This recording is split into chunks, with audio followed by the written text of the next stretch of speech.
Mistborn Era 1. I reviewed this when I was first getting started on BookTube, way back before I knew how to really analyze a book, develop my own style, and had really a back and forth with you guys where we can understand each other's opinions more clearly. That's a problem. So what I want to do is go back and give a re-review, a hindsight review of Mistborn Era 1, because in my original reviews, I kind of treated it and claimed it was average, which it's really not. Mistborn Era 1 is excellent, and we should get into exactly why here. Note, I said Mistborn Era 1. I want to make clear that I reviewed Mistborn Era 2 fairly recently, and I stand by everything I said there. Now, what's changed with me is I've become better at addressing what an author is intending to do, what they are attempting to do with their series. I'm better at understanding character development, the world, implications, connecting, interweaving universes,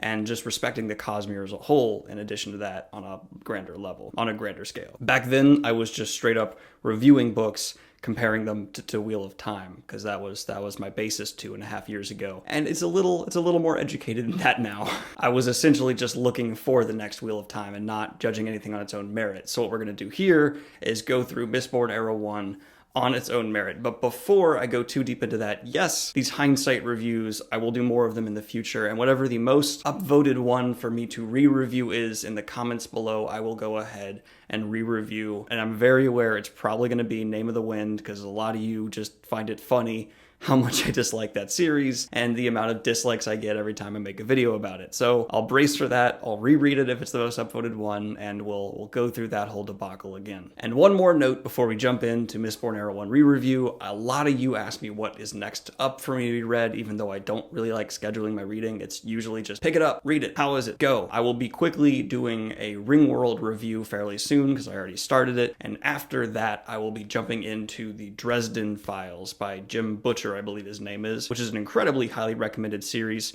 from you all and many other booktubers as well who I respect opinions of. So let's go ahead and jump on into Mistborn Era 1, the hindsight review.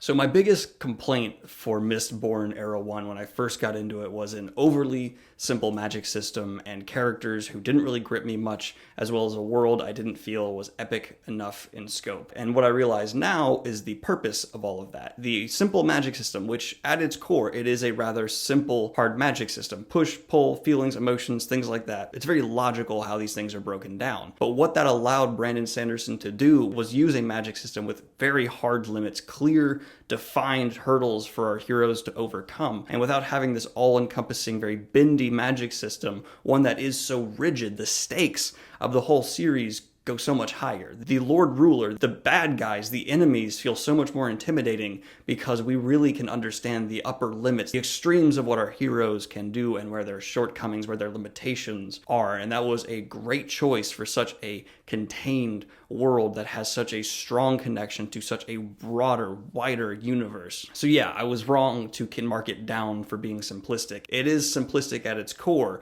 but the execution and purpose of that simplicity is genius. Brandon knew exactly what he was doing. When it comes to character, I still don't quite get all the hype around Kelsier. He's a badass guy, but there's not a whole lot of depth there or originality. He's tragic. He wants to lead a rebellion. Not a whole lot is original. I get it, though, because he is in the perfect role and position to build a connection with and be a leader to Vin. Without having that air of mystery and that darker shade to him, it would be unrealistic for someone like Vin to feel any connection towards Kelsier. So the fact that he does have this darker side really makes that relationship work and is something I appreciate. And then we get into Vin herself, who has one of the best establishments and origin stories in recent memory for fantasy. I am a huge fan of her underdog story and underdog stories in general. I'm a sucker for them. So seeing someone start from the bottom and get so high up. Started from the bottom, now we're here.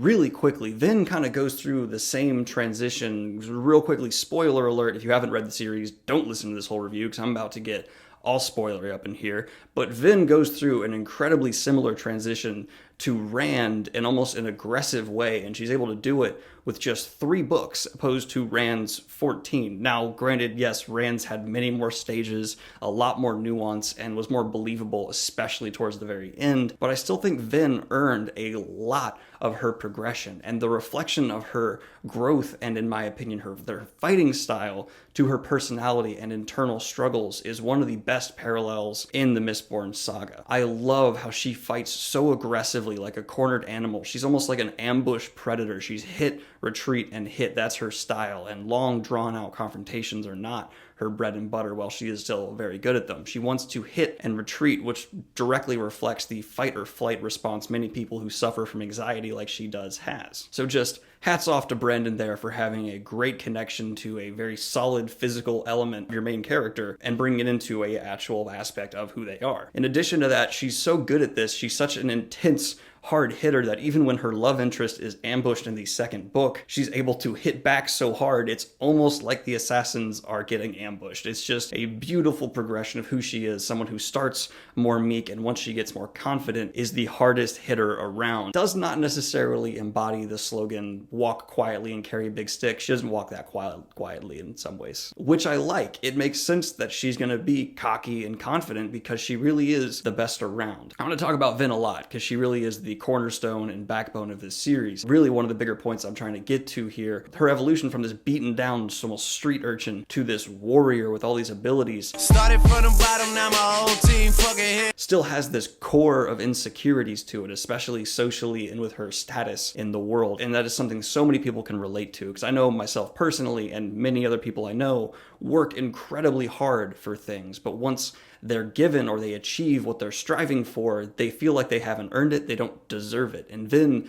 embodies that all the way through. Again, it makes sense for who she is and what she struggles with. But backing away from Vin for a second, we have the wider party as a whole. I'm not going to get into every character here, but each one, even the ones that aren't really delved into super deeply, serve a clear purpose and help develop a certain aspect of the world, whether they're human or not. And I actually especially think the not help develop this world and add another additional level to it that might feel a little bland if it wasn't there. I like having non-human humanoids around because it increases the fantasy element, but Brandon doesn't add like elves or something that would feel so traditional. He adds something new, something different that makes this world stand out a lot from the established world around it. And their connection, their direct connection to the magic system, it makes them feel more human in a way because they have such a tangible weakness and fear. Otherwise, they would feel totally alien to us and not something that's relatable. But you find yourself relating to these creatures because of the fear they still have. Now, as we get into the final book, The Hero of Ages, yes, things get rocky here for me. I still stand by my original statement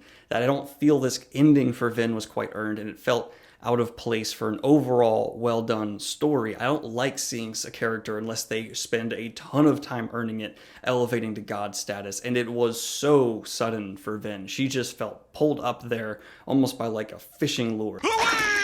To the top, to the point where she's affecting climate and all kinds of things. It is an insane leap, and I get some people like it, but to me, it took that human element, that relatability to Vin, and totally squashed it, killed it in a heartbeat. It by no means ruined the series, it just isn't how I would end it, and I'm very willing to admit that's a personal preference thing. Some people like that ending kind of release, that ending jump up to such a conclusion that it just feels like all problems are resolved. And with her elevating to that status, to that literal god level, it felt like the ending of Lost to me, where it's just like, look, everything's fine now, no problems at all, I don't care about other loose ends, it's fine, it's great. I don't like that, but I do like how it's allowed Vin to carry on in to the future of Mistborn, because honestly, without Vin, the Mistborn world really wouldn't work, and she needs to have tinges into the future of wherever the future of Mistborn goes, and I hope she stays relevant throughout. So what we have, everything I've covered here, is a wonderful magic system, great characters, an established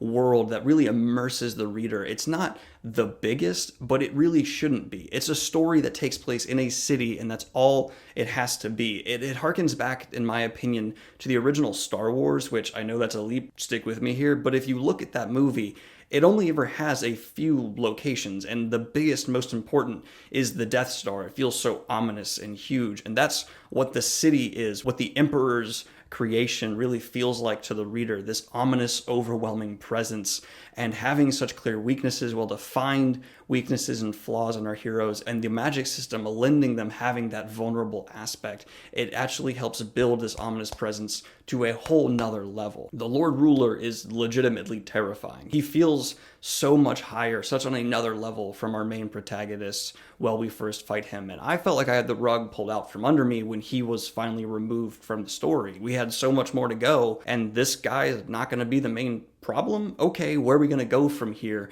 It made me feel curious for how the story was going to end up and not want to just be done with it. And I feel like if the Lord Ruler had carried on much further and Vin kept growing, that power imbalance would not have been there for their final conflict, and you wouldn't really have feared for Vin like you did how the actual conflict went down between the Lord Ruler and Vin, because he had already knocked out Kelsier. So having Vin go up against him, it very much so felt like it could be a draw scenario where both of them go down. Overall, I think Mistborn is certainly in the debate for what is the best Cosmere story, and depending how Stormlight keeps up, that could overthrow it, but as of right now, Mistborn Era 1 is a true diamond in Cosmere, and I'm so looking forward to Era 3. I do think Era 2 was a bit of a stumble, but certainly not world-breaking by any means. Let me know what you guys think of Mistborn, because to me, it's one of those stories that the further I get from it, the more I go back and read little sections and draw parallels and webs and see everything that intertwined, the more